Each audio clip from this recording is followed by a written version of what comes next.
What is a constitution? A constitution is the established principles and rules for how a state is run.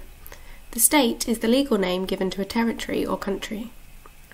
A constitution can be written down in one single law, contained in lots of different laws and documents, or established principles, or a combination. Each state will have different constitutions. A constitution explains the rules on how the three parts of the state, usually called the branches of state, should work together.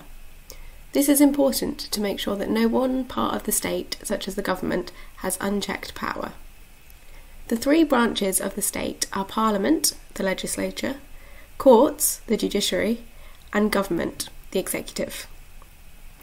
A constitution puts limits on the three parts of the state, balancing them all to work well, and sets out the rights of citizens which these branches need to respect. The UK's constitution. The UK does not have a single written constitution. This means that there is no one document that contains all of the rules and principles. Instead, the UK's constitution is found through laws passed by Parliament and rules established through practices across hundreds of years and principles established in court decisions, also known as the common law. The Human Rights Act is one of the laws that form parts of the UK's constitution. It exists to set out the rights of each person in the UK and the responsibility of all the branches of the state.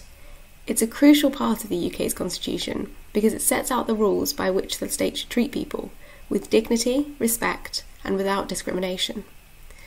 Not having a single written constitution in the UK means that it can be harder to understand, as there's not one document that sets out all the rules for the state. It also means that it can be easier to change the rules, which can be a good or a bad thing, depending on what these changes are, and your opinion of what's good and bad. Changes to the Constitution have included the removal of hereditary peers from the House of Lords. Hereditary peers are members of the Lords based on their birth and used to be able to pass this on to children upon their death. The introduction of the Human Rights Act. Devolution to Scotland, Wales and Northern Ireland, which set up parliaments and assemblies and governments for each nation. And the creation of the Supreme Court, which is the highest court in the UK. Being able to change the constitution relatively easily, compared to states with a single written constitution, could mean that our Human Rights Act is now at risk, because Dominic Raab, the current Justice Secretary, wants to replace it.